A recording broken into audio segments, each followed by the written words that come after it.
కొరకు వందనాలు.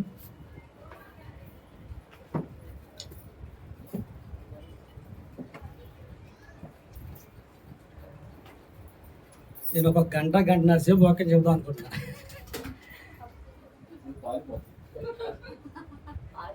ఓకేనా? సరే, ఏదేమైనా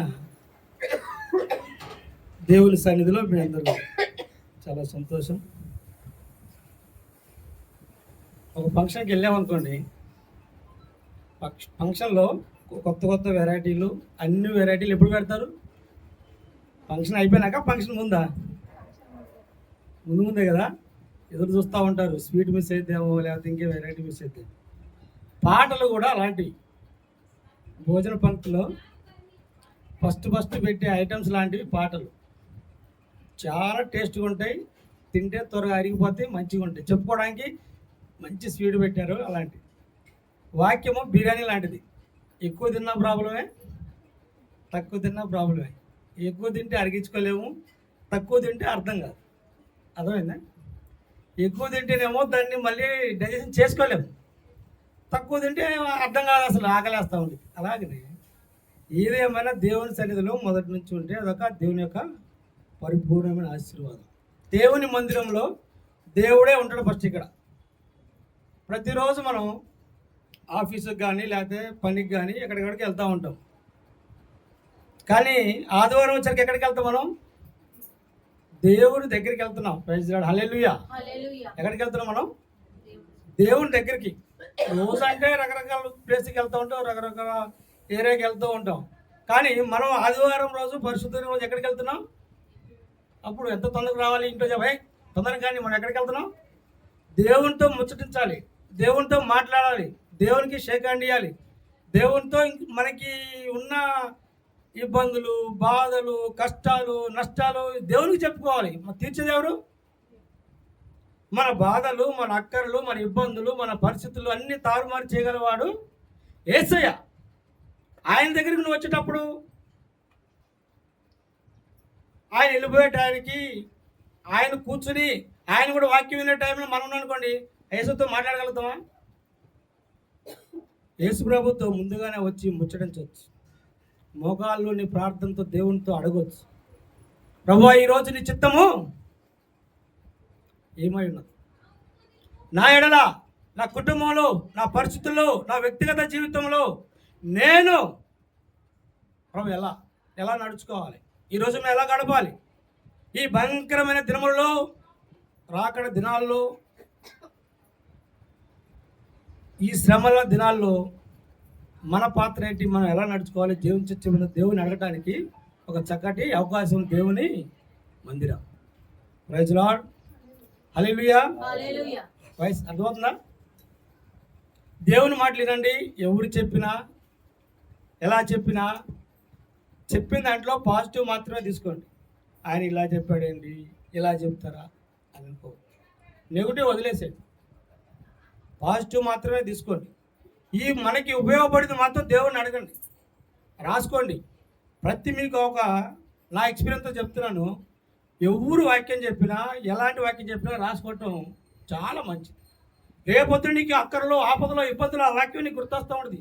నువ్వు ఎప్పుడైతే రాసుకొని నెమరేసుకుంటావో, దేవునితో అడుగుతూ ఉంటావో, నీకు చాలా అవసరపడతా ఉంటాయి. ప్రియమైన దేవుని బిడ్డలారా, వాక్యంలోకి వెళ్దాం. ఎక్కువసేపు చెప్పలేండి. నా కొడుకు డాడీ ఒక పాట పాడు డాడీ అని అడిగాడు. నేను ఎప్పుడు సామాన్యంగా పాటల మీద పెద్దగా కాన్సన్ట్రేట్ చేయను.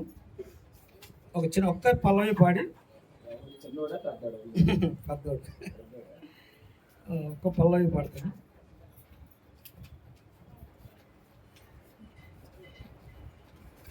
అందరు చప్పట్లు కొడుతూ దేవుని నామాన్ని మహిమపడదాం. మీకు వచ్చిన పాడైతే పాడండి.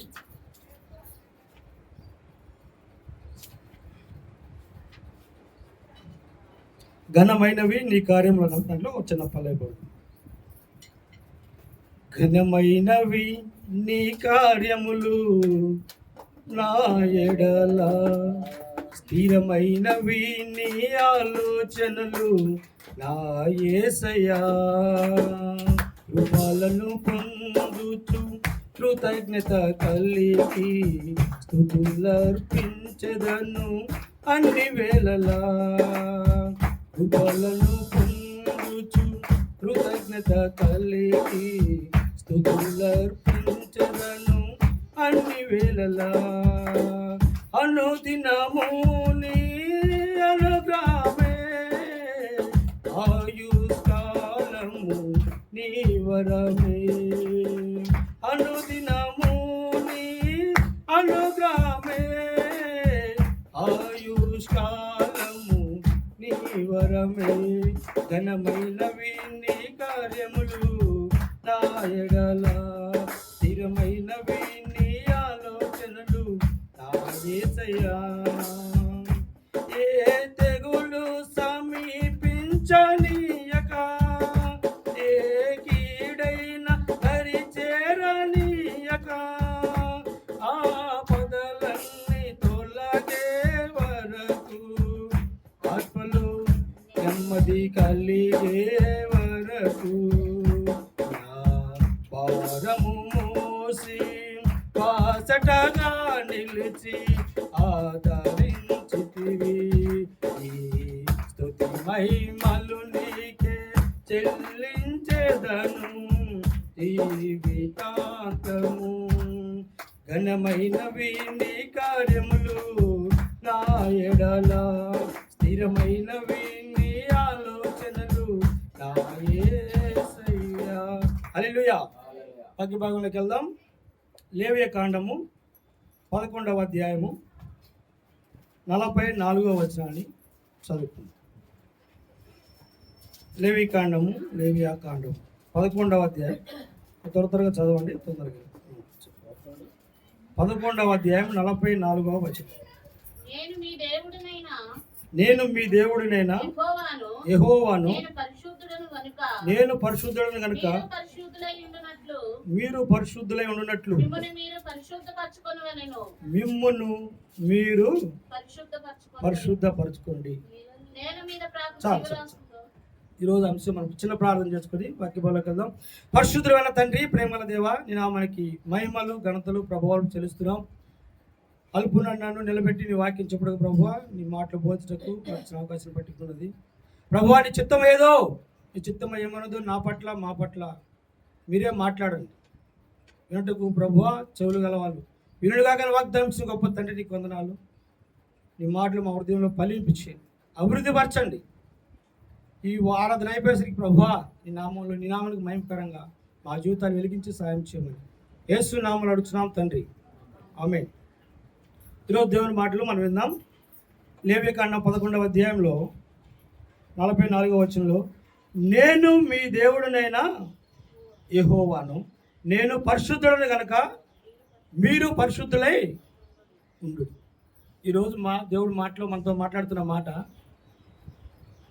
నేను పరిశుద్ధుడను, మీరు పరిశుద్ధంగా ఉండండి. నేను పరిశుద్ధుడను, మీరు పరిశుద్ధులుగా ఉండండి. ఈ బైబిల్లో చాలా చోట్ల ప్రభు చెప్పాడు, నేను పరిశుద్ధుడను, నేను పరిశుద్ధుడను, నేను పరిశుద్ధుడను. కనుక మీరు కూడా పరిశుద్ధులుగా ఉండండి. ఒకవేళ మనకు పరిశుద్ధత అవసరం లేకపోతే, పరిశుద్ధంగా మనం ఉండని అవసరం లేకపోతే, దేవుడు కూడా చెప్పేవాడు కొన్ని చోట్ల, మీకు అవసరం లేదు పరిశుద్ధత అని. కానీ ఖచ్చితంగా దేవుని మాట చెప్తుంది, నేను పరిశుద్ధుడని కనుక మీరును పరిశుద్ధంగా ఉండాలి. ఈ పరిశుద్ధత అనేది ఎక్కడన్నా కొనుక్కొని వచ్చేది కాదు, అంగట్లో దొరికేది అంత మాత్రం కాదు. మనకి దొరకదు. కొన్ని దొరుకుతాయి, కొన్ని కావాలంటే ఎక్కడైనా మార్కెట్లో కొంచెం రేట్ ఎక్కువ పెట్టినా, డబ్బులు ఎక్కువ పెట్టినా దొరుకుతాయి. కానీ దేవుని చెప్పే మాటలు ఎక్కడ కూడా దొరకవు. అందుకే దేవుడు అన్నాడు, నేను పరిశుద్ధుడను, మీరు పరిశుద్ధంగా ఉండండి, మీరు పరిశుద్ధులుగా ఉండండి, మిమ్మల్ని మీరు పరిశుద్ధపరచుకోండి. ఎవరికి వాళ్ళు పరిశుద్ధపరచుకోవాలి? వాక్య భాగంలో ఏం రాయబడింది? మిమ్మును మీరు, మీకు మీరే, మనకు మనమే, నాకు నేనే, ఎవరికి వారమే. అబ్రహాం గారు పరిశుద్ధపరచడానికి దేవుడు చెప్పాడా? ఈ రోజుల్లో అంత దేవుని వాక్యం, దేవుని మాటలు అంతా ఎక్కడికెక్కడికో వెళ్ళిపోతున్నాయి. దేవుడినేమో పక్కన పెట్టేసి ఫలానా ఆయన స్వస్థపరుస్తున్నాడు, ఫలానా ఆయన బాగుపరుస్తున్నాడు.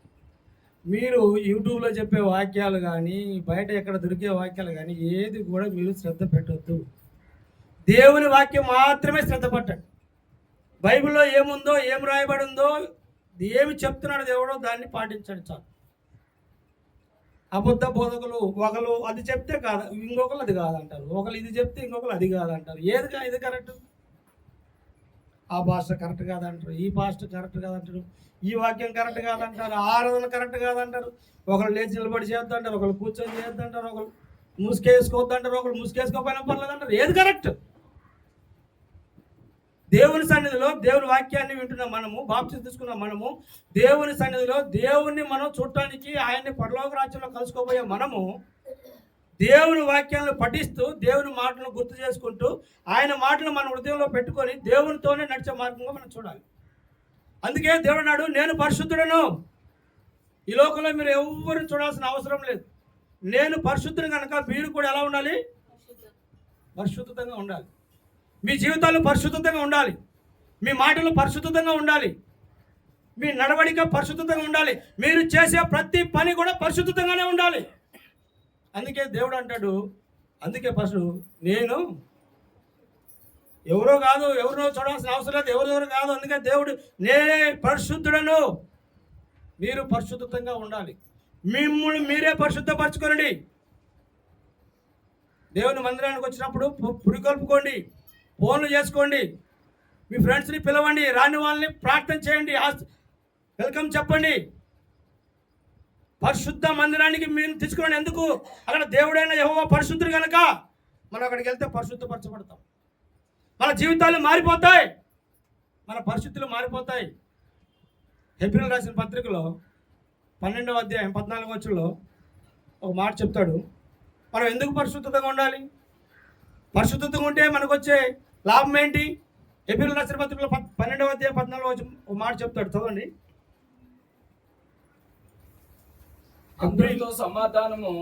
అందరితో సమాధానమును పరిశుద్ధత కలిగి ఉండుటకు ప్రయత్నించుడి. పరిశుద్ధత లేకుండా ఎవడునూ ప్రభువును చూడడు. ఎంత చక్కటి వాక్యం కదా. మీరు ఏం చేయాలంట? అందరితో. ఎవరితో? ఒకరితోనా? చర్చిలో చాలా పరిశుద్ధత లేకపోవడానికి కారణం ఏంటంటే, ఆ చివరామంటే ఈ ఫస్ట్ ఆమె పడదు. ఎందుకు? ఆమె వచ్చి ముందు కూర్చోలేదు. ఆమె అంటే నాకు, నేను మాట్లాడు. సంఘంలో ఒకరికొకరికి పడదు, మాట్లాడుకో. నువ్వు పరిశుద్ధతగా ఎలా ఉంటావు? పాటలు పాడుతావు, వాక్యం చదువుతావు, వాక్యంతో ఎంతో మాట్లాడతాం. మరి దేవుడు పరిశుద్ధుడు కదా, మనం పరిశుద్ధులుగా ఉండాలి కదా. మనం పరిశుద్ధులుగా ఉండాలంటే అందరితో ఏం కావాలంట? సమాధాన పడాలి. అది ఎవరైనా సరే, ఎంతటి పెద్దవారైనా ఎంతటి చిన్నవారైనా సరే, దేవుని దృష్టిలో అందరూ సమానులే. అందుకే బైబిల్లో నువ్వు బలారాధన రొట్టె ద్రాక్ష రసం తీసుకునేటప్పుడు ఫస్ట్ ఏం చేయాలని చెప్పింది? నిన్న చదివాను వాక్యాలు. అసలు నువ్వు పక్కన పెట్టు ఆయన్ని, నువ్వు వెళ్ళు ఫస్ట్ క్షమాపణ అడుగు, సమాధాన పడు. నీ సహోదరుడితో నీకు ఏదో విరోధం ఉంటే, నువ్వు ఎవరితోనా సమాధానం పడలేకపోతే విరోధంగా ఉన్నావా? నువ్వు రొట్టె తీసుకోవడానికి నువ్వు వీల్లేదు. నువ్వు సమాధాన పడు. ఎవరితోనా సరే సనుకోవద్దు, కొనుక్కోవద్దు, ఇచ్చుకోవద్దు. ఎందుకు? దేవుడు నిన్ను పరిశుద్ధంగా చూడాలని దేవుని యొక్క ఆశ. అందుకే దేవుడు అన్నాడు, నువ్వు పరిశుద్ధంగా ఉండాలి. ఎందుకు పరిశుద్ధంగా ఉండాలి? ఆయన్ను చూచుటకు. ఏం రాశాడు అక్కడ కింద వచనంలో?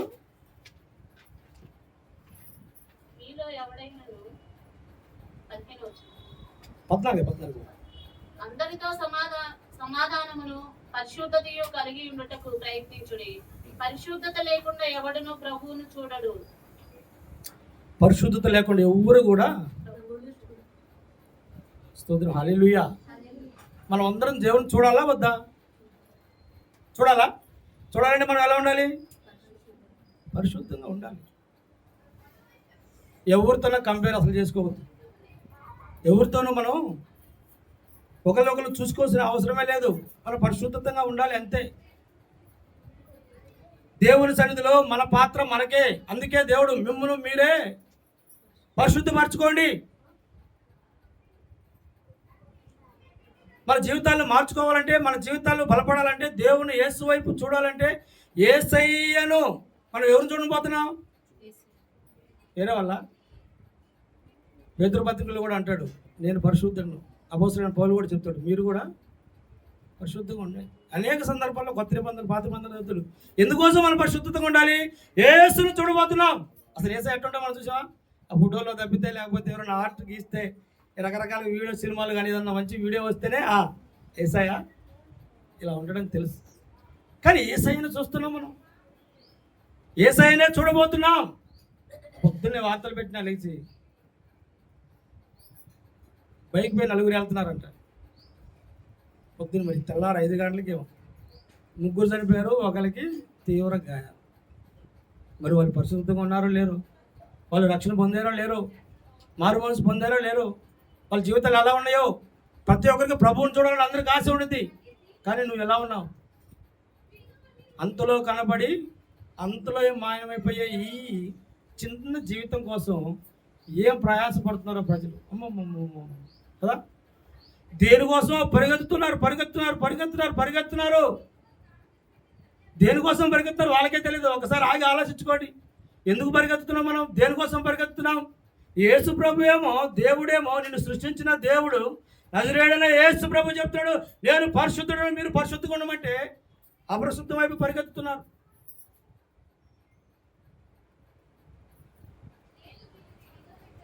ఈ ఎబ్రీ పత్రికలోనే 12వ అధ్యాయంలో 1వ వచనంలో, ఇంత గొప్ప సాక్షి సమూహము మేఘమూలి మనను ఆవరించుతున్నందున మనము కూడా ప్రతి భారమును చులువుగా లెక్కలు పెట్టు పాపను విడిచిపెట్టి విశ్వాసమునకు కర్తయు దాన్ని కొనసాగించవాడినైనా యేసు వైపు చూస్తూ మన ఎదుట ఉంచబడిన పందెములో ఓపికతో పరిగెత్తుము.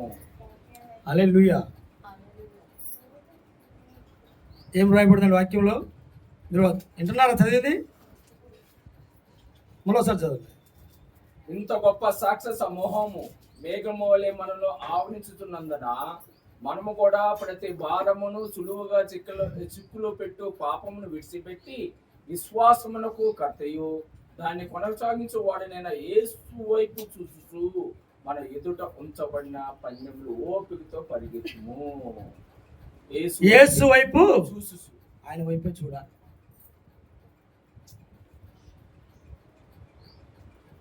చిక్కులు పెట్టు పాపాన్ని విడిచిపెట్టాలి. ఏం పాపం అండి? యేసు వైపు చూచుచూ పందెములో ఓపికతో పరిగెత్తు. ఆయన ఎదుట ఉంచబడిన ఆనందం కొరకై అవమానమును నిర్లక్ష్యపెట్టి సిలువను సహించి దేవుని సింహాసనం యొక్క కుడి పార్శ్వమున ఆసీనుడై ఉన్నాడు. దేవుడు ఏం చేశాడంట? అవమానాలన్నీ పక్కన పెట్టేశాడు, శిలువలో నీ కోసం సహించాడు. ఆయన చివరి రక్తపట్టు వరకు ఎవరి కోసం కాల్చాడు? ఎంత రక్తపట్టు వరకు అండి? చివరి రక్తపు బొట్టు వరకు కాల్చాడు. అందుకనే యేసు వైపు చూడు. ఆయన ఏం చేశాడు? ఆయన మనం పరిశుద్ధంగా మనం జీవించాలంటే ఎవరిని మనం చూడొద్దండి, ఎవరిని మనం చూడొద్దు. కొంతమంది యూట్యూబ్లో కానీ ఇప్పుడు రకరకాలుగా చాలామంది వాక్యం బోధిస్తున్నారు. అసలు ఆడవాళ్ళు అయితే వాక్యం బోధిస్తున్నారు, ముసుగులే వేసుకోరు. బైబిల్ గ్రంథంలో ఉందా? బైబిల్ గ్రంథంలో ఏం చెప్పింది? స్త్రీ ముసుగు వేసుకోవాల్సిందే. ఎక్కడ కూడా బైబిల్లో వేరే పదం చెప్పలేదు. ఇరబూసుకుని వస్తారు. దేవునికి నచ్చదు, దేవుని పని కాదది, దేవుని మాట కాదది. దేవుని సన్నిధిలో దేవుడి మాటలు విక్రింపబడుతున్నాయి, అపహాస్యం చేయబడుతున్నాయి. అందరూ హేళన చేస్తున్నారు. ఆ భక్తుడు ఇట్లా, ఈ భక్తుడు ఇట్లా, ఈ మన జీవితం ఏంటి? వాళ్ళ మాటలు బట్టి చెప్పి మనం నమ్మి మోసపోవద్దు. మన జీవితంలో పరిశుద్ధంగా చేయడానికి ప్రయత్నం చేయాలి. అందరితో సమాధానం కలిగి, ప్రేమతో, కరుణతో, దయతో మన జీవితాలను మార్చుకున్నప్పుడే మన పరిశుద్ధత పొందుకోవడానికి ప్రయత్నించమని దేవుడు చెప్తున్నాడు ఎబ్రీ పత్రికలో. మీరు నన్ను చూసేవాళ్ళు, నాతో గడిపేవాళ్ళు, నాతో ఉండేవాళ్ళు, నా దగ్గరికి వచ్చేవాళ్ళు, మీరు నాతో నివాసం ఉండబోతున్నారు. కనుక మీరు పరిశుద్ధంగా ఉంటేనే దేవుడు అనేక సార్లు హెచ్చరిస్తూ ఉంటాడు. మన జీవితాలను మార్చుకోమని, మన జీవితాలను సరి చేసుకోమని, మన లోపాలను కడుక్కోమని. కొరింథీ రాసిన పత్రికలో 7వ అధ్యాయంలో ఒక మాట చెప్తాడు, మీ శరీరాలకు ఆత్మలకు. కొరింథీ 7వ అధ్యాయము 1వ వచనంలో, ప్రియులారా, మనము ఈ వాగ్దానములు ఉన్నవి గనక దేవుని భయముతో పరిశుద్ధతను సంపూర్తి చేసుకొనుచు శరీరానికి ఆత్మకును కలిగిన సమస్త కల్మషం నుండి మనలను పవిత్రులుగా చేసుకుందాం. మన పవిత్రత శరీరానికి కావాలి, ఆత్మకు కూడా కావాలి. దేనికి కావాలి? శరీరానికి కావాలి, ఆత్మకు కావాలి. శరీరానికి అయితే మనం చేసుకుంటాం కదా. మన శరీరం ఒక 2 రోజులు, 1 రోజు స్నానం చేయలేదు అనుకోండి, వెంటనే అవి ఏ నీళ్ళు కానీ, వేడి నీళ్ళు కానీ, చన్నీళ్ళు కానీ, ఎంత చల్లైనా సరే గబగబా వచ్చి ఫస్ట్ ఏం చేయాలి? స్నానం చేయాలి. ఎందుకు? మనకే నచ్చదు. మనకే స్నానం చేయకపోయినా, శరీరం తుడుచుకోకపోయినా, కడుక్కోకపోయినా, పౌడర్ పూసుకోకపోయినా కదా, ఇంకా మన శరీరానికి కల్ముషాలను తీసివేసుకోవాలి. మన శరీరంతో ఏమేం పనులు చేస్తున్నామో నీకే తెలుసు. అందుకే అంటాడు, నిన్ను నువ్వు పరిశుద్ధపరచుకో. నీ శరీరంలో భాగమైన నీ పెదాలు, నీ కన్నులు, నీ చూపు, నీ చేతులు, నీ కాళ్ళు, నీ హృదయము దేని గురించి ఆలోచిస్తున్నాయి? దేని వైపు పరిగెత్తుతున్నాయి? అపోస్తలుడైన పౌలు తన జీవితాన్ని ఎలా మార్చుకున్నాడండి? ఎంత కఠినుడండి! దేవుని ప్రజలంటే, దేవుని బిడ్డలంటే, దేవుని మనుషులంటే ఆరాధన చేస్తున్నాడంటే ఏం చేసేవాడు పౌలు? నరమేధం అవన్నీ చంపేయాలి. ఈ రోజుల్లో కూడా చాలామంది తయారైపోయారు. ప్రార్థన చేయనీయకుండా, మోకరు వెళ్ళనీయకుండా, మందిరానికి వెళ్ళనీయకుండా, పరిశుద్ధాత్మని కలుసుకోనీయకుండా, ఇన్ని జరుగుతున్నప్పుడు దేవుడు మాట్లాడాడు అపోస్తలుడైన పౌలుని. తన జీవితాంతము పరుగు పందెంలో ఆయనకు కిరీటము వచ్చే వరకు పరిగెత్తాడు. ఎప్పటి వరకు పరిగెత్తాడండి? అందుకే అంటాడు, నా పరుగు పందెం కడ ముట్టించుతుంది, నా కొరకు కిరీటం ఉంచబడినది. మరి నీ పరుగు పందెంలో, నీ జీవితంలో ఎన్ని శ్రమలు, ఎన్ని ఇబ్బందులు, ఎన్ని ఆటంకాలు. నీ భర్త ఏడి, నీ భార్య ఏది, నీ పిల్లలేరి, మీ కుటుంబంలో మీరు ఎలా ఉంటున్నారు? ఎవరిని మీరు నడిపిస్తున్నారు? మీరు సమాధాన పడుతున్నారా? నువ్వు పరిశుద్ధంగా ఉండాలంటే నువ్వు సమాధాన పడు. నీ భర్తతో సమాధాన పడు, నీ భార్యతో సమాధాన పడు, నువ్వు ఇరుగుబోరుతో సమాధాన పడు. నడిపించు దేవుని సన్నిధికి, ప్రార్థన చేయి. నీ జీవితము పరిశుద్ధంగా మార్చబడాలి. ఒక ట్రైన్లో కొంతమంది ప్రయాణం చేస్తున్నారు. ఒక సీట్లో ఒక తల్లి కుమారుడు ఇద్దరు కూర్చొని ప్రయాణం చేస్తున్నారు.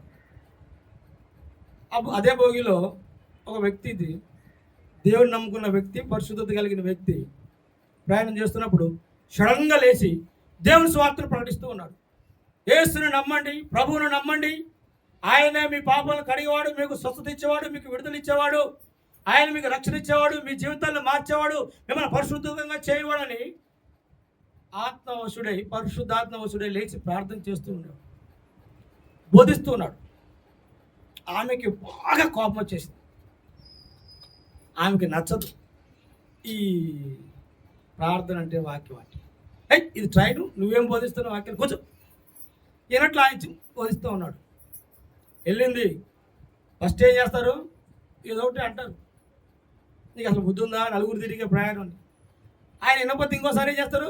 చేసుకుంటారు. అవునే కదా, ఎవరైనా సరే మన మాట వినకపోతే ఏం చేస్తాం? అలానే ఆయమ్మ కూడా చేసుకున్న ఆయన్ని మగ మనిషి అని చూడకుండా. ఇంతలో వాళ్ళ బాలుడు, అమ్మా ఆయన ఏమనొద్దు, ఆయన పరిశుద్ధుడు అని అన్నాడు. ఈమె షాక్. ఒక్కసారి మోకరిల్లి అప్పుడు వరకు ప్రార్థన చెప్పే వ్యక్తిని కొడుతూ, తిడుతూ, దుర్భాషలాడుతూ, రకరకాల మాట్లాడుతున్న ఆమె ఒక్కసారిగా కుప్పకూలి చేతులెత్తి దండం పెట్టి కన్నీరు గారుస్తాం.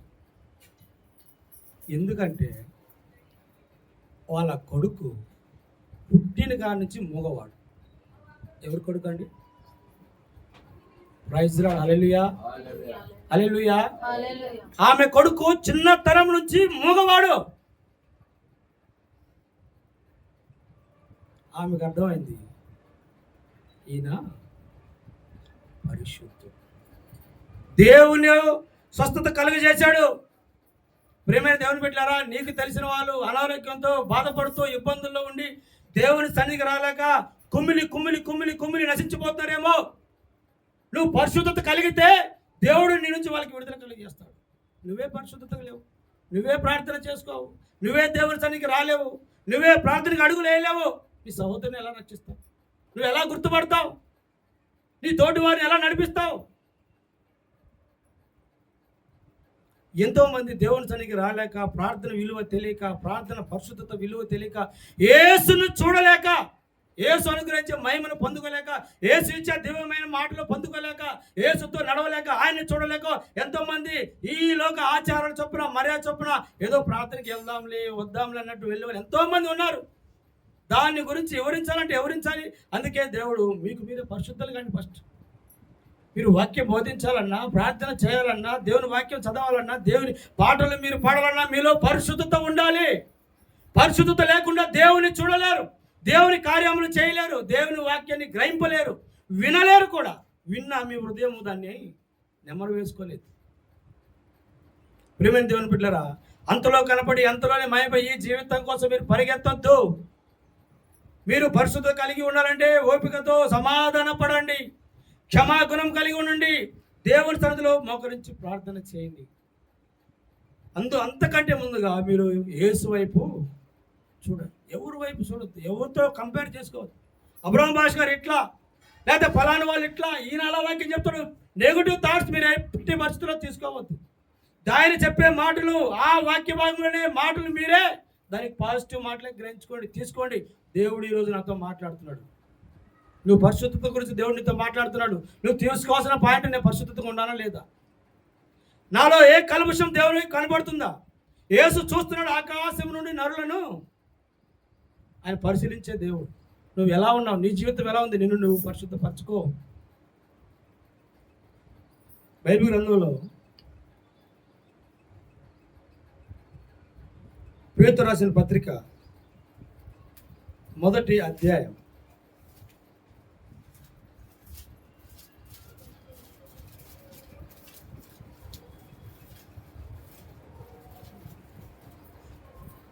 2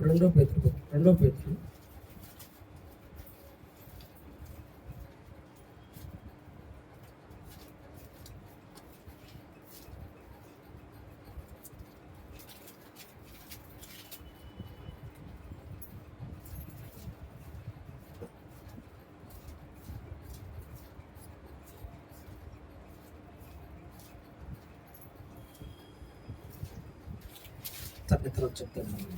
దేవుని సన్నిధిలో మనం ముందుకెళ్దాం. ఆయన సన్నిధిలో మనం పరిశుద్ధత కలిగి ఉండాలి. బైబిల్ గ్రంథంలో ఒక వ్యక్తి గురించి మీతో మాట్లాడతాను. హిజ్కియా, మీకు తెలుసు కదా హిజ్కియా మీకు తెలుసు కదా. బైబిల్ గ్రంథంలో మంచి రాజు, గొప్ప రాజు, దేవుని మాటలు విన్న రాజు, దేవుని మాటలు. ఆయన మరణ పడకలో కూడా యేసుప్రభు వచ్చి హెచ్చరించి, నువ్వు సరి చేసుకోకపోతే నువ్వు మరణం అవుతావు, నీ స్థితిని మార్చుకోకపోతే నువ్వు ఏమవుతావు, చనిపోతావు అని చెప్పినప్పుడు ఆయన ఏం చేశాడు అన్నీ మనకు తెలుసు, అవును కదా. ఆయన ఏం చేశాడో మనకు తెలుసు. గోనె పట్టు కట్టుకొని మోకాల్లోని ప్రార్థన చేసి కొంత ఆయుష్ పొందుకున్నాడు. హిజ్కియా మరణమైన తర్వాత ఎవరు రాజు అయ్యారు? ఆయన 14 సంవత్సరాలకి రాజు అవుతాడు. ఎన్ని సంవత్సరాలకి అండి? 14 సంవత్సరాలకే మంచి ఆశీర్వాదం ఇచ్చాడు, మంచి దీవెనలు ఇచ్చాడు, గొప్పగా ఎదిగాడు. హిజ్కియా మరణమైన తర్వాత మనస్సే రాజు అయ్యాడు, రాజుగా ఎంచబడ్డాడు 14 సంవత్సరాలకే. ఆయన ఎవరైనా చదవండి వస్తే నిర్గమకాండము కానీ హిజ్కియా తర్వాత నెక్స్ట్ తర్వాత ఆయన రాజు అయినప్పుడు ఆయన ఏమేమి పనులు చేశాడు, ఎలా ఉన్నాడు, తను ఎలా మరణించాడు, దాని గురించి అక్కడ రాయబడుతూ ఉంటుంది. ఆయన ఈ లోక ఆచారాలను అనుసరించి, పద్ధతులు అనుసరించి, బలిపీఠములు కట్టి, అన్ని దేవతలను పూజించి, తండ్రి మాటను లెక్క చేయకుండా, తండ్రి మాటను దేవుని మాటను లెక్క చేయకుండా ఈ లోక ఆచారాలను మొదలుపెట్టాడు. 14 సంవత్సరాలకి దేవుడు ఆశీర్వాదం ఇస్తే, 14 సంవత్సరాలకే దేవుడు గొప్పగా నిన్ను దీవిస్తే ఆయన చేసిన పని ఏందండి? తన తండ్రే కదా. 14 సంవత్సరాల వయసు అంటే చిన్న వయసా? తండ్రి చేసిన పనులు, వాళ్ళ జీవితంలో వాళ్ళు నడిచే నడక, వాళ్ళ పరిస్థితులన్నీ కూడా తెలుసు కదా. 14 సంవత్సరాల బాలుడికి తెలుసు. అయినా సరే దేవునికి వ్యతిరేకంగా జీవిస్తున్నాడు, దేవుని మాటలు లెక్క చేయకుండా జీవిస్తున్నాడు. మనస్సే యేసు వైపు చూడట్లేదు, యేసుని ఆరాధించట్లేదు. యేసు చేసే పనులు, ఆయన ఘనకార్యములు, తన తండ్రికి ఇచ్చిన ఆయుష్ను ఇవన్నీ మర్చిపోయి ఈ లోక ఆచారాలను, ఈ లోక పద్ధతులను పాటించుకుంటూ తన కొడుకులను కూడా అగ్నిగుండాలు దాటిస్తూ ఉన్నాడు. ఎవరిని? తన కొడుకులను హిందువుల సంప్రదాయ ప్రకారం ఆ గుండాలు దాటడం, అగ్నులు దాటడం చేస్తూ ఉన్నాడు. యేసు ప్రభు ఎన్నోసార్లు ప్రవక్తల ద్వారా హెచ్చరించినా కూడా ఆయన మాట వినలేదు. తన జీవితాన్ని పరిశుద్ధపరచుకోలేదు, తన జీవితాన్ని మార్చుకోలేదు. ఆయన తన జీవితాన్ని అలానే ముగించుకున్నాడు. ప్రియమైన దేవుని బిడ్డలారా, మనష్షే 14 సంవత్సరాలు వచ్చిన రాజుగా ఎదిగాడు. నీ జీవితంలో, నా జీవితంలో 14 సంవత్సరాలప్పుడు, లేకపోతే మన వ్యక్తిగత జీవితంలో, మన జీవితంలో దేవుడు మనల్ని ఎంతగానో ఆశ్రయించుంటాడు, మనల్ని ఎంతగానో హెచ్చించి ఉంటాడు, మనకి అనేక ఆశీర్వాదాలు ఇచ్చుంటాడు. కానీ మన జీవితంలో మనం ఏం చేస్తున్నాం? దేవుడు మనకిచ్చిన ఆశీర్వాదాన్ని యేసు వైపు చూచుతూ ఆయన పట్టుకోవాలి, మన జీవితాన్ని మార్చుకోవాలి. మన నడవడిక, మన పరిస్థితులు, మన శరీరానికి, మన ఆత్మకు కల్ముషాలను కడిగి వేసుకోవాలి. మన శరీరానికి ఉన్న కల్ముషాలను తీసివేసుకోవాలి. మన ఆత్మకు దేవుడు పెట్టిన ఈ దీపానికి మనకి కల్ముషం అంటకుండా మనం ఏం చేయాలి? సరి చేసుకోవాలి. కొరింథీయులకు రాశాడు కదా, మీ శరీరానికి, ఆత్మకు, మీ జీవితాల్ని తుడిచిపెట్టుకోండి. కల్ముషాలు ఏమైనా ఉంటే, మీకు అడ్డుగా ఉంటే తుడిచిపెట్టుకోండి. యెహోషువ, నేను నా ఇంటి వారును, నేను నా ఇంటి వారు. ఎవరెవరండి? నేను నా ఇంటి వారు. మరి మీరు, మీ ఇంటి వారే, మీ పిల్లలేరు, మీ తల్లిదండ్రులేరు, మీ భర్త ఏడి, మీ భార్య ఏరి? మీ కుటుంబాల్లో సమాధానం పడండి, ఒకరికొకరు పులి కలుపుకోండి, ప్రార్థన జీవితం గురించి మాట్లాడుకోండి, యేసు వైపు నడిపించండి. మీ జీవితం ఎలా అక్కడికి వెళ్ళినా, ఏ సన్నిధిలో ఉన్నా, ఏ ప్రదేశంలో ఉన్నా పరిశుద్ధత కలిగి ఉంటే మీరందరూ కూడా దేవుని సన్నిధికి వచ్చి ఉంటారు. ప్రార్థన చేయండి. కీర్తనలో 99వ కీర్తనలో అంటాడు, ఏమంటాడండి? సాష్టాంగపడి ప్రార్థన చేయాలంట. 99వ కీర్తన 4వ వచనంలో,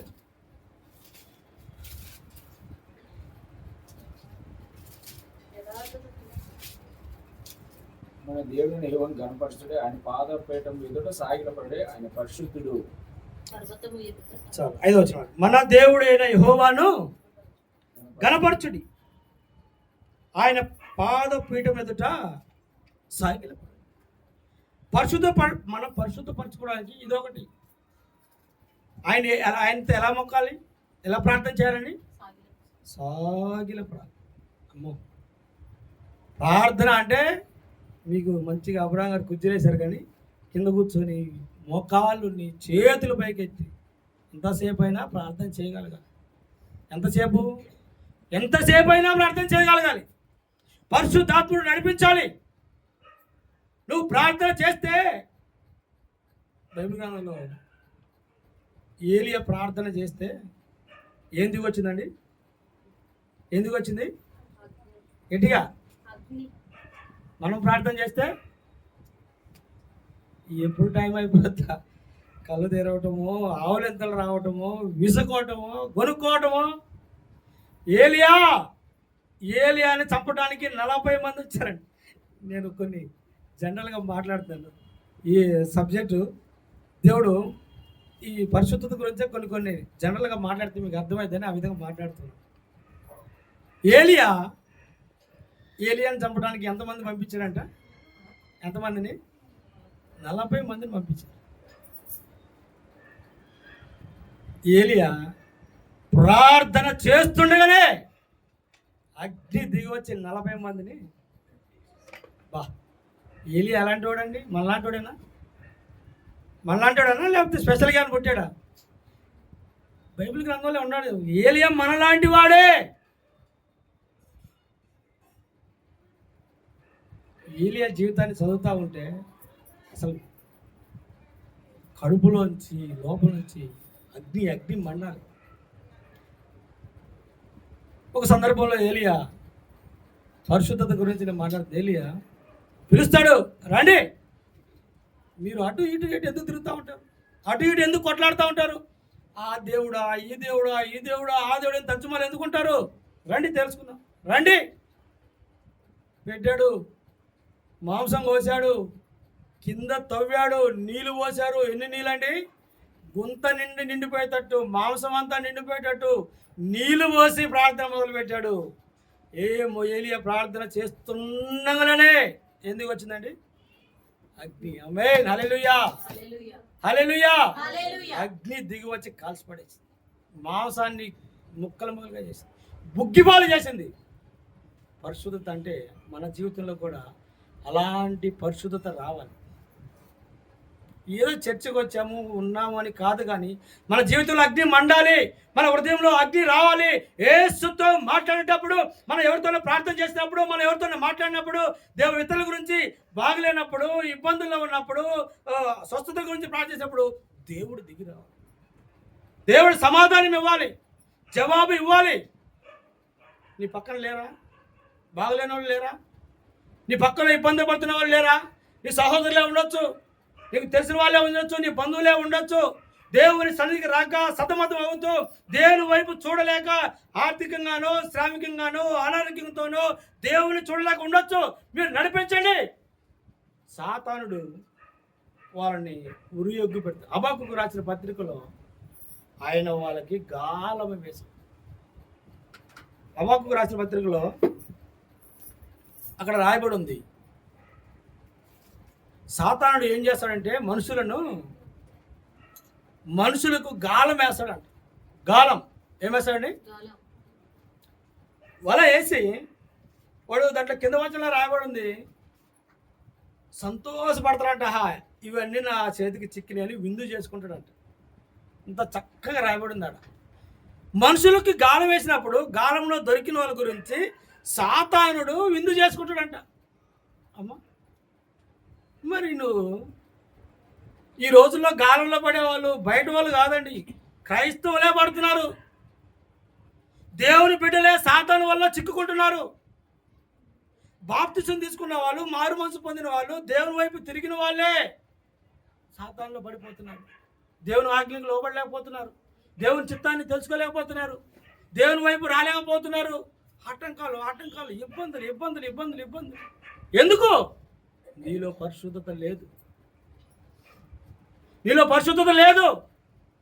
బైబిల్ గ్రంథం చెప్తుంది మనం ఎలా నడవాలి, ఎలా నడుచుకోవాలి, మన జీవితం ఎలా ఉండాలి, మనం ఏ విధంగా నడుచుకుంటే యేసు వైపు చూస్తాము, యేసు దగ్గరికి వెళ్తాము, ఈ లోకంలో ఎలా మనం జీవిస్తాం. కరోనా లాంటి భయంకరమైన పరిస్థితులు వచ్చినాయి. ఇజ్రాయేల్ దేశంలో, ఐగుప్తులో, మోషే టైంలో కూడా భయంకరమైన దినాలు వచ్చినాయి. నాశనం చేయబడే కుమారుడు నాశనం చేయబడే టైంలో కూడా మరణ దూత వచ్చినప్పుడు కూడా యేసు ప్రభు వాళ్ళని రక్షించాడు. వాళ్ళ గడప కమ్ములకు కావలి కాసినాడు. ఆయన కనురెప్ప వలె మీ జీవితాన్ని కాయాలంటే దేని వైపు ఉంటే కాస్తాడా, లేకపోతే కాస్తాడా? ఆయన ఆధీనంలో మీరు ఉండాలి. ఏబుతో అంటాడు, ప్రార్థన చేస్తాడు, ప్రభువా నా చుట్టూ నువ్వు ఏముంచావు? కంచె ఉంచావు. ఏముంచావండి? ఎప్పుడు వస్తాడు కంచె? మన గురించి, మనతో పాటు మన పిల్లలకి కావాలి కంచె, మన తల్లిదండ్రులకు కంచె కావాలి, మన అత్తమామలకి కంచె కావాలి, మన సహోదరులకి కంచె కావాలి. సాతానుడు వల వేసి కంచెలు తీసివేస్తున్నాడు, నాశనం చేయడానికి పొరుగొల్పుతున్నాడు. ఎవరిని మృంగుదునా అని సాతానుడు ఏం చేస్తున్నాడంట? అటు ఇటు అటు ఇటు. ఎవరిని మింగుదా అండి? ఎవరు దేవుని ఆజ్ఞలు లోబడకుండా, దేవుని చిత్తాన్ని పాటించకుండా, దేవుని వైపు తిరగకుండా ఎవరు ఉంటారో వాళ్ళ వైపు వల విసరడానికి సిద్ధంగా ఉన్నాడు. నీ జీవితంలో నువ్వు బాప్తిస్కున్న నీవు, మారు మనసు పొందిన నీవు, నీ ప్రవర్తనలో పేతురు రాసిన పత్రికలు అంటాడు, నీ ప్రవర్తనలో జాగ్రత్తగా ఉండాలి. నీ ప్రవర్తన అంతటిలో నమ్మకంగా జాగ్రత్తగా ఉండాలి. నీ ప్రవర్తన పరిశుద్ధంగా ఉండాలి. నీ నడవడిక పరిశుద్ధంగా ఉండాలి. నీ జీవితమే పరిశుద్ధంగా ఉండాలి. నువ్వు యేసు వైపే చూడాలి. మనకి ఏదైనా డౌట్ వచ్చిందనుకోండి, ఆ పాస్టర్ ఇలా చెప్పాడు లేదా ఈయన ఇలా చెప్పాడు కాదు, నువ్వు బైబిల్ చదువు, దేవుడు నీతో మాట్లాడతాడు. నువ్వు వాక్యాన్ని ధ్యానించు. కీర్తన గ్రంథంలో ఏముందండి? 1వ అధ్యాయం 2వ వచనంలో ఏముంది? యెహోవా ధర్మశాస్త్రమందు, 2వ వచనంలో యెహోవా ధర్మశాస్త్రమందు ఆనందించుచు దివారాత్రములు దాన్ని ధ్యానించేవాడు. ఎన్ని రోజులు ధ్యానించాలండి? ఎంతసేపు ధ్యానించాలండి? దివారాత్రములు ధ్యానించేవాడు ధన్యుడు. మనకి ఈ లోకంలో ఏం అవసరం లేదు. నేను అనుకుంటాను, ఈ లోకంలో మనకి ఏమి ఆటలు పాడుకుంటూ, ప్రార్థన చేసుకుంటూ, విసుకక ఎడబాయక నిత్యము దేవునితో ఉంటే చాలు. సాతానుడు మన దగ్గర లేకుండా, దేవునికి మనకి కనెక్షన్ లేకుండా చేయకుండా ఉంటే చాలు. సాతాను వల్ల పడకుండా ఉంటే చాలు. ఈ లోకంలో ఎన్ని కరోనాలు రాని, ఎన్ని శాపాలు రాని, ఎన్ని నష్టాలు రాని, యేసుతో నువ్వు ఉంటే నీ దరిదాపుల్లో కూడా చాలు. ఆమేన్. హల్లెలూయా, హల్లెలూయా. యేసుతో నువ్వు ఉంటే, యేసుతో నువ్వు గడిపితే, యేసు పాదాల మీద నువ్వు పడితే, నీ కష్టములను నీ యేసు తీర్చువాడు. నీకు మంచి దీవెనలు కుమ్మరించేవాడు. నిన్ను పైన వాటిగా పైవారిగా నిన్నే చేయగలడు. ఎన్ని రోజులు బాధపడతారండి రోగాలతో, ఎన్ని రోజులు బాధపడతారండి శ్రమలతో, ఎన్ని రోజులు ఇబ్బంది పడతారండి నాకు ఆశీర్వాదం లేదండి, ఎన్ని రోజులు ఉంటారు మీరు మోకాళ్ళు ఉండకుండా యేసు దగ్గర? వయసు అయిపోతుంది. ఇందాక మీరు కీర్తనలో 48వ కీర్తనలో మంచి మాట చదివారు కదా, యవనులు, వృద్ధులు, బాలురు వీళ్ళందరూ దేవుని సన్నిధిలో కనపడాలి. యవన ప్రాయంలో నువ్వు యేసులో మోకాలు అంచకపోతే ఎప్పుడు వస్తావండి? ముసలోడైనాక సపరేట్ చైర్ కావాలి. నేనేం కూర్చోలేనండి, కింద లేదు దిగలేను. పిల్లలప్పుడు పాటలు పాడలేరు, వాక్యము ధ్యానించలేరు, ప్రార్థన చేయలేరు, వాళ్ళ పిల్లలండి. యవన ప్రాయంలో దేవుని దగ్గరికి రావు, పరిశుద్ధంగా ఉండవు, ఈలోక ఆశలన్నీ నీ మనసులో పెట్టుకుంటావు, ఎక్కడ లేని కోరికలన్నీ పెట్టుకుంటావు, యేసుకు దూరంగా గడుపుతూ ఉంటావు. ఏం సాధిస్తామని మనం? యవన ప్రాయం గడిచిపోయింది. నడి వయసులో వచ్చరికి కళ్ళు కనపడవు, మోకాలు అంచలేము, దేవుని దగ్గరికి రాలేము, కుటుంబ బాధ్యతలు, భారాలు, ఇబ్బందులు. నడు వయసు దాటిపోయినాక ముసలి వయసులో ఏం చేస్తామండి? పాస్టర్ గారండి మా అబ్బాయిని పంపిస్తాడు, మీరు పోండి. పాస్టర్ గారు ఎప్పుడన్నా మన ఇంటికి వచ్చి ఏందమ్మా అంటే, మా అబ్బాయి పంపిస్తాలే పోండి, నాకు ఏడండి టాబ్లెట్లు వేసుకోవాలి, టయానికి తినాలి, టయానికి ఉండాలి. మరి టయానికి టాబ్లెట్లు వేసుకుంటావు, టయానికి తింటావు, కానీ మరి యేసు దగ్గరికి ఎప్పుడు వస్తాను? టయానికి యేసు వాక్యాన్ని ఎప్పుడు ధ్యానిస్తాను? టయానికి. నాకు బాగా గుర్తు, మా ఊర్లో కొట్టే వెంకయ్య అన్నాడు. వెంకయ్య గారు అబ్రహాం గారు వాళ్ళ బంధువులే. కొట్టే వెంకయ్య గారు ఎప్పుడు బైబిల్ చదువుతూనే ఉంటాడు, ఎప్పుడు ప్రార్థన చేస్తూనే ఉంటాడు. అయ్యో,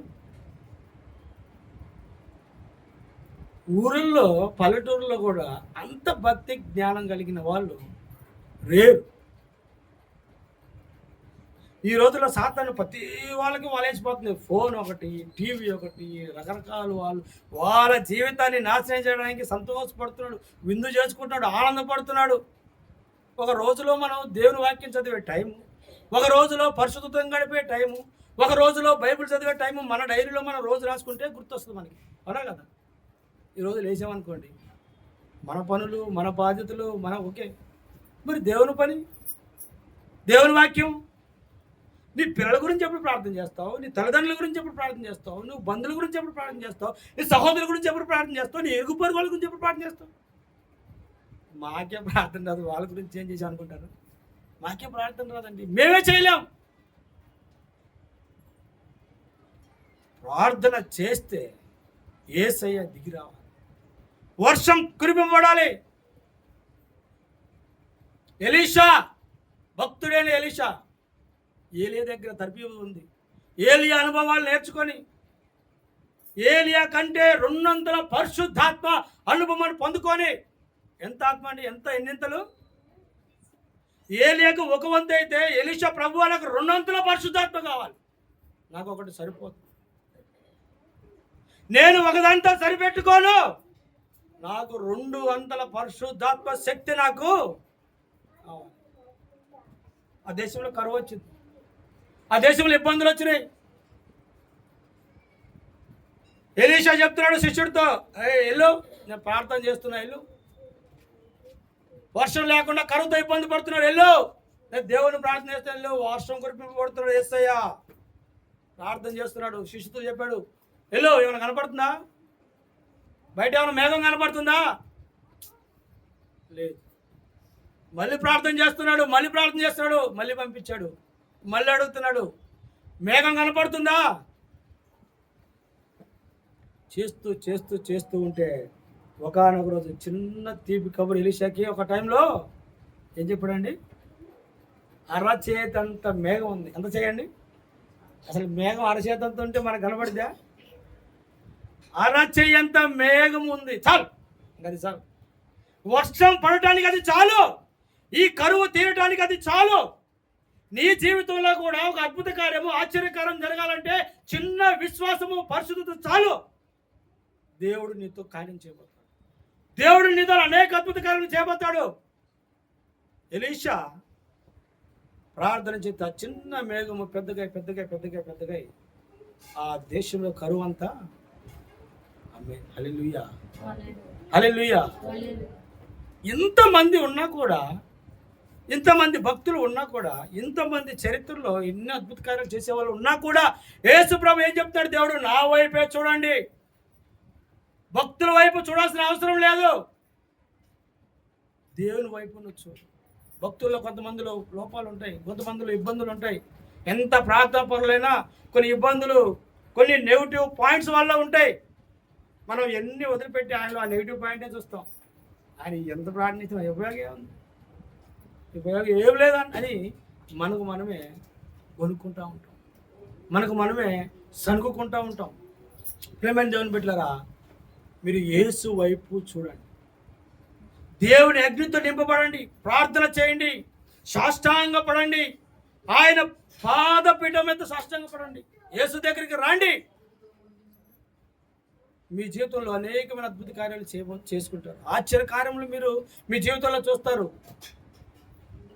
మీ ప్రార్థనలో నడిపించండి. మీ జీవితము పరిశుద్ధంగా ఉంటే దేవుడు మీ ద్వారా అద్భుత కార్యాలు చేస్తాడు, ఆశ్చర్య కార్యాలు చేస్తాడు, అనేకులు ఇతరులు నడిపిస్తాడు. నా అనుభవాలే మీకు చెప్తున్నాను. ప్రార్థన చేసే విషయంలో మా ఊర్లో ఆదినారాయణ అని ఒక ఉన్నాడు. ఆయన ఇప్పుడు జేమ్స్గా మారి పాస్టర్గా అయ్యిండు. ఆదినారాయణ అని పేరు. దేవుని సన్నిధికి ఎట్లా వచ్చాడంటే, మేము ప్రార్థనలు చేస్తున్నప్పుడు నెమ్ము రోగం, నెమ్ము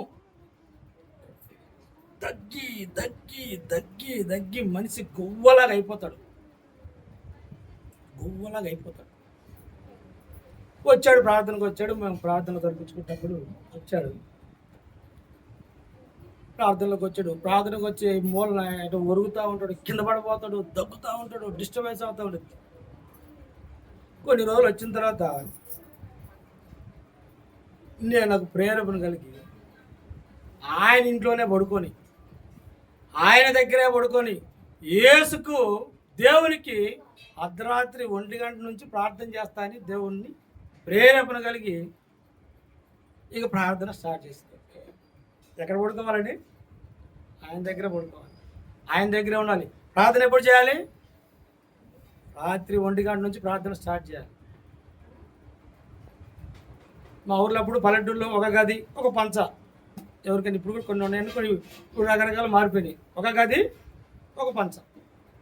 ఆ గదిలో ఆయన బాగలేని బయట పండ పెడతారా? గదిలో పండ పెడతారు. ఆయనతో పాటు వెళ్ళి పడుకోవాలి. 1 గంటకు లేచి ప్రార్థన చేయాలి. ప్రభువా ఆయన్ని ముట్టు,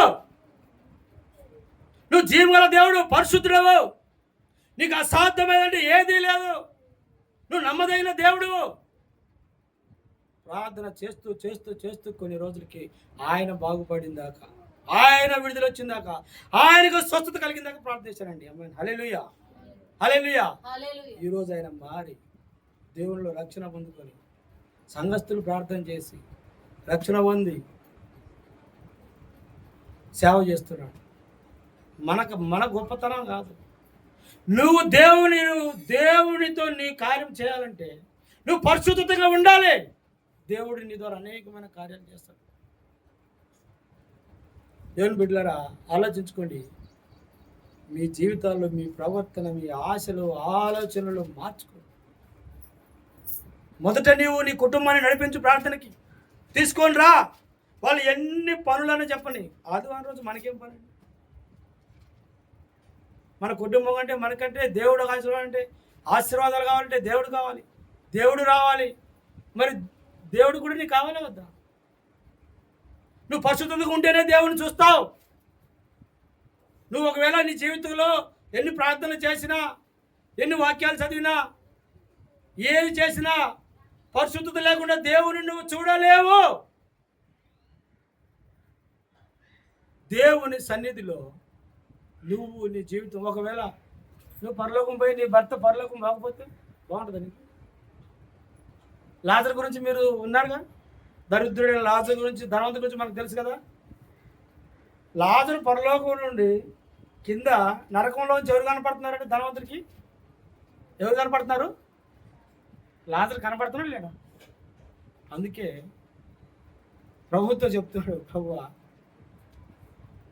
ఏదో నేను వచ్చానయ్యా, నా పొరపాటు అయింది, ఈ అగ్నిగుండంలో పడ్డాను, ఆ లాజర్ను పంపించి, నా సహోదరులు చాలామంది ఉన్నారు, వాళ్ళని రక్షించు ప్రభు, వాళ్ళని ఈ నరకంలో పడటానికి కాపాడు ప్రభు అని మొత్తుకుంటే యేసు ప్రభు అంటాడు, కింద చాలామంది ఉన్నారు. కింద ఎంతమంది ఉన్నారు? దేవుని వాక్యం చెప్పేవాళ్ళు చాలామంది ఉన్నారు. కానీ ఆ వాక్యాన్ని స్వీకరించడానికి చాలామందికి ఈ రోజుల్లో చాలా ఇబ్బందులు కలిగేస్తున్నాడు సాతాను. వల వేస్తున్నాడు, వల ఒగ్గి ఉన్నాడు. నువ్వు ఆ వలలో చిక్కుకోవద్దు. చదువుకోండి, హబక్కూకు రాసిన పత్రికలో రాయబడింది. వాడు ఆ వల్ల పడ్డందుకు వాడు విందు చేసుకుంటూ ఉంటాడంట. ఈరోజు నాకు మంచి చేపలు దొరికినాయి. ఏం దొరికినాయండి? మనం మటన్ చికెన్ వండుకుంటే ఎంత సంతోషపడతాం. ఈరోజు మంచి భోజనం దొరికింది. సాతానుడు కూడా నువ్వు పరిశుద్ధత వైపు తిరగకుండా సాతాను వైపు తిరుగుతుంటే వాడికి ఆ వలలో చిక్కుకుంటే ఎంత సంతోషమో. కానీ దేవునికి అది ఇష్టం లేదు. దేవుడు నిన్ను ఎన్నుకున్నాడు, నిన్ను ప్రేమించాడు, నిన్ను కనికరించాడు, నీ యందు దయ చూపాడు. దేవుడు కనికరం, నిన్ను కనికరించకపోతే నువ్వు ఎక్కడుండేవాడు? ఏ స్థితిలో శాపముతో పాపముతో నువ్వు కొట్టుమిట్లాడుతున్నప్పుడు దేవుడు నిన్ను రక్షించాడు. అనారోగ్యంతో ఉన్నప్పుడు నిన్ను కాపాడాడు. కరోనా లాంటి భయంకరమైన కరోనా వచ్చినప్పుడు దేవుడే నిన్ను ఆదుకున్నాడు. నువ్వు నిద్రపోతుంటే కాపాడాడు. నువ్వు ప్రయాణం చేస్తున్నప్పుడు కనురెప్ప వల్ల నిన్ను కాల్చి కాపాడాడు. నువ్వు నడుస్తున్నప్పుడు, నువ్వు పడుకున్నప్పుడు, నువ్వు లేచినప్పుడు యేసు నిన్ను కాపాడుతూనే ఉన్నాడు. నీకు అది తెలియదు. ఒక వ్యక్తి నడుస్తూ వెళ్తూ ఉంటే యేసు ప్రభు ఆయన ఇద్దరు నడుచుకుంటూ వెళ్ళిపోతున్నారట. సముద్రం ఒడ్డున ఇసుకలో నడుచుకుంటూ పోతే 4 పాదాలు కనపడతామన్నట్టు ముద్రలో. యేసయ్య నాతో పాటు వస్తున్నాడు. కొంత దూరం పోయినాక 2 అడుగులే కనపడుతున్నాయి అంట. ఈయనకు బాగా కోపం వచ్చింది. ప్రభువా ఏంది నువ్వు నా దగ్గర లేవా? పిచ్చోడా, నువ్వు ముందుకు పోతే ఊగుందిరా, దిగుబడిపోతావు. నిన్ను ఎత్తుకొని నడిచింది నేనే, ఆ పాదాలు నాయే. నీకు తెలియకుండా ప్రభు నిన్ను ఎత్తుకొని నడిపిస్తూ ఉంటాడు. నీకు తెలియదు, కానీ నువ్వు అనుకుంటావు నేను సేఫ్గా ఉన్నాను అనుకుంటావు, నేను క్షేమంగా ఉన్నాను నువ్వు అనుకుంటావు. నేను బాగానే ఉన్నాను అనుకుంటావు, కానీ నీకు తెలియకుండా దేవుడు నిన్ను ఎత్తుకుంటున్నాడు. ముదిమి వచ్చే వరకు కాపాడువాడు ఆయనే. ఈ లోకంలో ఎవరు నిన్ను కాపాడు. తల్లిదండ్రులు కాపాడు, బంధుమిత్రులు నిన్ను కాపాడలేరు, అన్నదమ్ములు నిన్ను కాపాడలేరు, సహోదరులు నిన్ను కాపాడరు. నిన్ను కాపాడువాడు, నిన్ను నిన్ను నిన్ను దయాదాక్షిణ పూర్ణుడుగా నిన్ను కనికరించేవాడు యేసు ఒక్కడే. అందుకే నువ్వు యేసు వైపే చూడు. ఈ లోకంలో వాళ్ళు చెప్పిన మాటలు, వీళ్ళు చెప్పిన మాటలు, వీళ్ళు చెప్పిన మాటలు, వాళ్ళు చెప్పిన, ఎవరు చెప్పిన మాటలు వినొద్దు. పాపం వైపు పరిగెత్తొద్దు, ఆశల వైపు పరిగెత్తొద్దు, ఈ లోక కోరికల వైపు నువ్వు పరిగెత్తొద్దు. నీ ప్రవర్తన యేసుకి ఇష్టంగా ఉండాలి. నీ ప్రవర్తన సరిచూసుకోవాలి. ఎప్పటికప్పుడు అద్దం లాంటి ఈ వాక్యాన్ని మన ఎదుట ఉంచుకోవాలి. మనం అద్దం ముందు పెట్టుకుంటే మన శరీర భాగాలన్నీ, ముందున్న భాగాలన్నీ కనపడితే లేదా, ముక్కుకు ఏదన్నా అడ్డం ఉన్నా, ముఖానికి ఏదన్నా అడ్డం ఉన్నా, కళ్ళల్లో కూర్చున్నా, మట్టి ఉన్నా, నలుగురిలో మనం వెళ్ళాలంటే ముందు ఫస్ట్ అర్థం కావాలి. ఏం కావాలండి? నేను బాగున్నాను లేదా, నా ఆ శరీరం బాగుందా లేదా, నలుగురిలో నన్ను చేయకుండా ఉంటాను లేదా. యేసు కూడా అంతే. యేసుని వైపు చూసినప్పుడు నువ్వు ఎలా ఉండాలంటే పరిశుద్ధంగా కనపడాలి. ఇప్పుడు మనం ఒక మార్కెట్కి వెళ్ళామనుకోండి, కూరగాయలు అన్నీ అట్లా వేసుకుంటామా? ఇప్పుడు టమాటాలు ఉన్నాయి, గబగబా వెళ్ళి టమాటాలు అంటావా? ఏరి దానికి పుచ్చుందో బాగులేదో, ఒకవేళ మనకు తెలియకుండా వాడు 2 టమాటాలు వేసినా కూడా మనం మళ్ళీ తీసిందా కూరుకోం కదండి. మనమే ప్రతి దాంట్లో ఇంత పరిశుద్ధత చూస్తామే, బాగలేనిది మనం కోరుకోమే, అయిష్టమైంది మనం తినమే. మరి దేవుడు నిన్నట్టు కోరుకుంటాడు? దేవుడు నిన్ను ఎట్లా ఇష్టపడతాడు?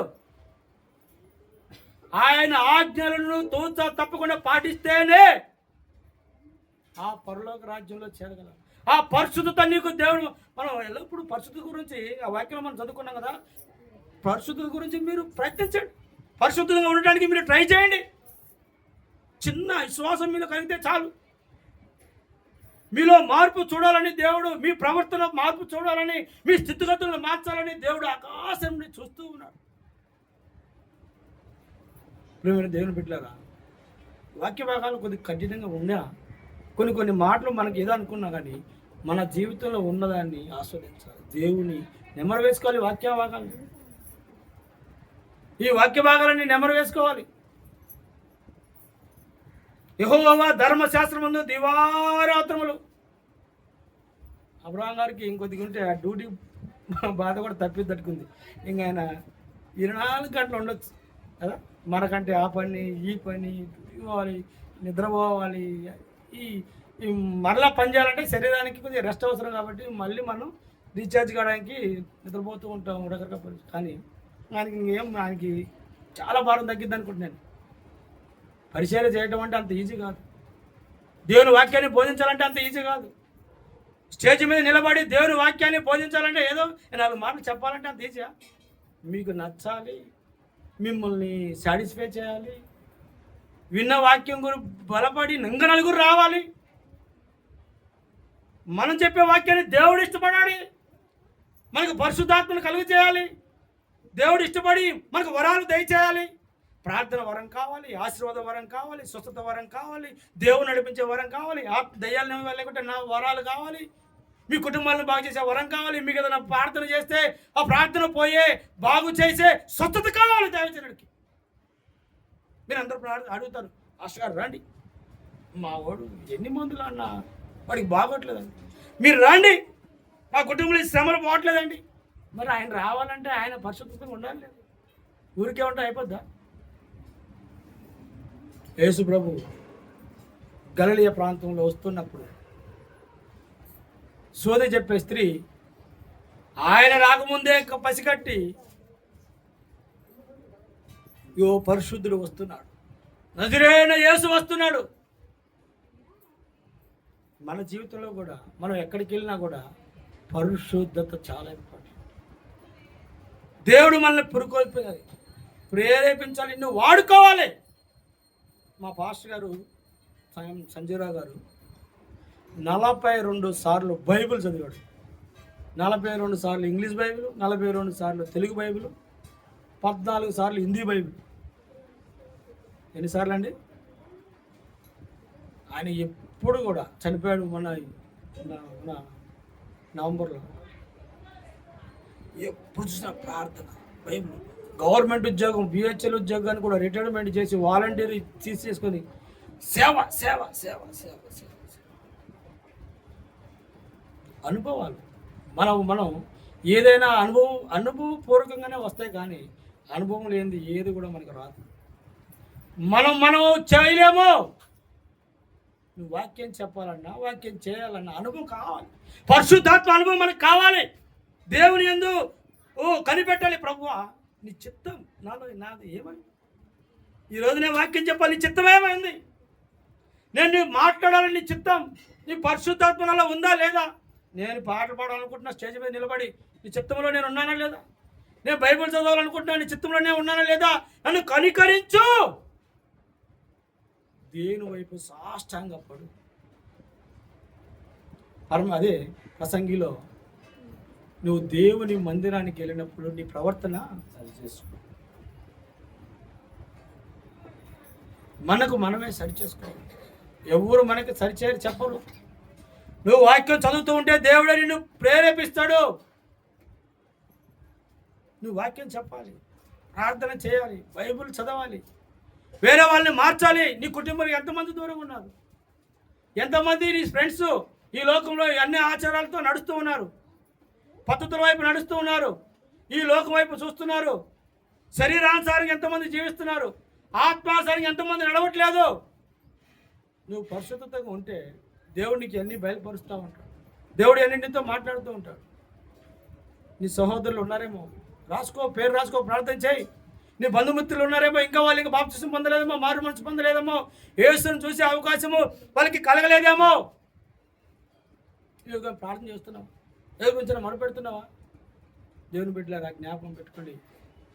దేవుడు సన్నిధిలో నువ్వు పరిశుద్ధంగా ఉంటేనే దేవుని నువ్వు చూడగలవు. యేసయ్యను మనం చూడాలా వద్దా? ఆయన్ని చూడాలంటే ఈ లోకంలో మనము అన్నిటినీ వదిలిపెట్టాలి. మన ఆశలు, కోరికలు, శరీరాశ, నేత్రాశ, జీవపుడము ఇవన్నీ వదిలిపెట్టాలి. మనకు నష్టము కలిగించినా సరే మన ప్రవర్తన మార్చుకోవద్దు. సాతాను వలలో మనం చిక్కుకోవద్దు. నువ్వు ప్రార్థన చేసే టైంలో మంచి సీరియల్ వచ్చిందనుకోండి, నువ్వు ప్రార్థన మానొద్దు.